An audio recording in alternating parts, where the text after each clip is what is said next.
Nagsisisi ni nanay si kuya dahil sa nangyari sa akin.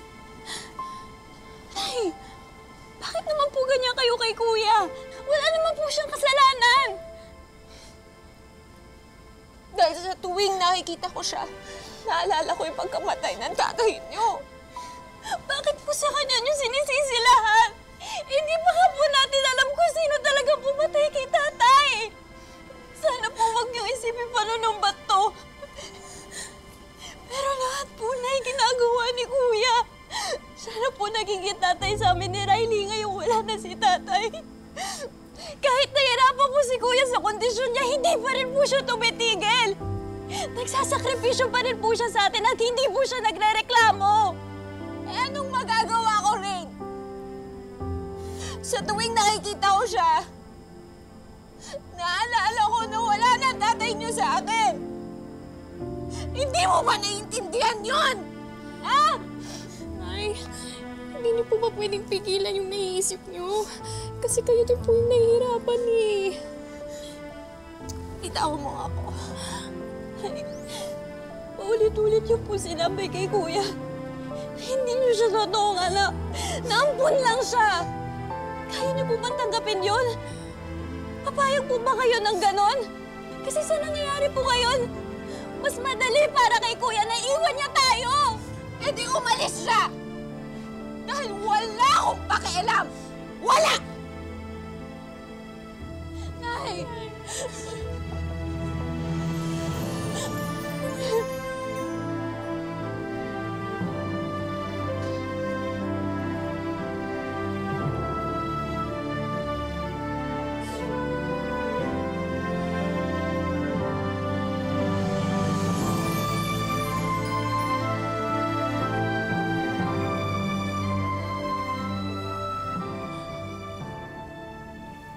Oo nga, Nay.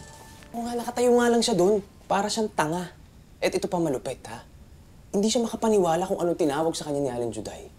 Tinawag siyang ampon. Yun sabi sa kanya. Warla na talaga si Juday kay Rambo. Ibig sabihin yan, epektibo yung panunulsul ko sa kanya. Pero, Nay, sa totoo lang, ha? Naririndi na rin talaga ako sa pamilyang yan, eh. Hayaan mo na.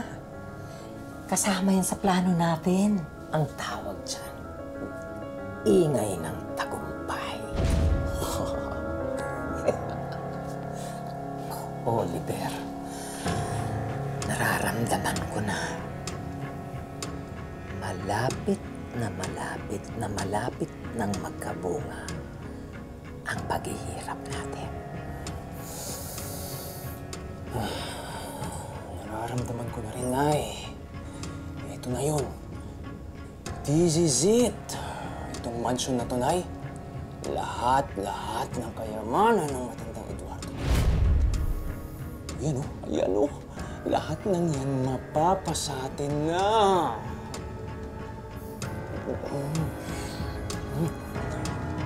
This is it. Sir Mayor, aaminin ko po, sasaktan po ako. Pero hanggat makakaya ko, gusto pong maunawaan ko bakit po si nanay nagkagalit sa akin. Bakit ako sinisisi niya? Rambo, alam mo ako, I've also had my share of trials. In my darkest times, I would blame other people for the loss of my family. Lalo na't hindi pa sila nabibigyan ng hustisya. And your mom, she's going through her own storms. Rambo, your mom needs professional help. Mas kilala mo siya. Kailan ka ba niya sinaktan? Ngayon lang. Ibig sabihin, meron mga bagay sa kanya na kailangang ayusin at gamutin. Mayor, sinasabi niyo po ba na nababaliw na si nanay dahil sa akin? Oh, no. Hindi baliw si Juday. Maybe he's just depressed. I don't know, hindi ko alam, Rambo. Hindi naman kasi ako doktor. Kaya di ko masasabi kung ano talaga yung kondisyon niya. Pero it would be better kung patingin natin siya. Para ma-evaluate. Patingin natin siya sa psychiatrist. Psychiatrist? Pero kung ano man yung desisyon mo, nasa sayo pa rin. So, suportahan kita kung ano man yun. Tutulungan tayo ni Sir Mayor. May alam daw siyang psychiatric clinic. Ang tanong, kuya, kung sasama kaya si nanay, baka ang isipin niya, tingin natin sa kanya baliw. Hindi porket dadalhin natin si nanay sa psychiatrist, nababaliw na siya. Kaya nga mag-ingat tayo sa pag-explain sa kanya eh. Wala nang ibang way para gumaling si nanay, kundi magpagamot sa psychiatrist. Anong psychiatrist? Bakit niya magpapacheck? Nay, doon muna po tayo sa loob. Tara na. Bitawan mo ko. Bakit niya kayo papagamot, ha? Anong tingin niyo sa akin? Baliw? Nay, hindi po namin iniisip yan. Nag-aalala lang po kami sa inyo. Nag-aalala? Ha, Rambo? Anong tingin mo? Dahil porkit sinaktan kita, sasaktan ko rin si Rain at si Riley? Hindi ko magagawa yun. Kasi mga tunay na anak ko sila. Ikaw, huwag mong ini-impluwensyahan itong mga to, ha? Nay, hindi naman po kami binibrainwash. Tumigil ka! Kuya. Nay, gusto po namin maging okay ka na. Tumigil ka! Pumasok na kayo doon! Pasok! Juday, huminahon ka. Ano yan? Ha? Juday, kailangan mo sumama sa kanila para magpagamot.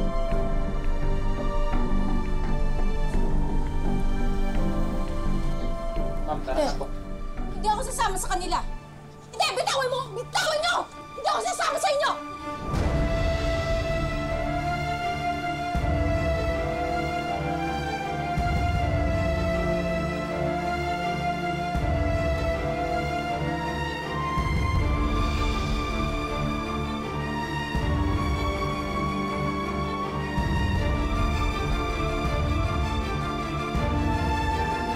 Sinabi po ba sa inyo ni Sir Albert kung sinong totoo kong magulang?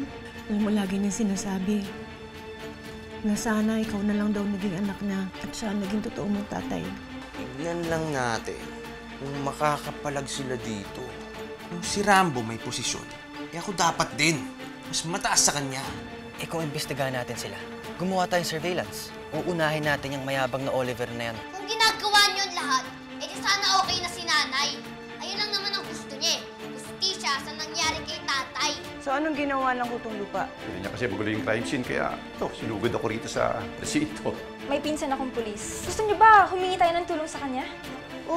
Pwede ba yun? Oo naman. Teka, tatawagan ko siya. Tingnan natin kung sino magmumukhang basura pag nakulong ka na. Ngayon mo ilabas ang tapang mo!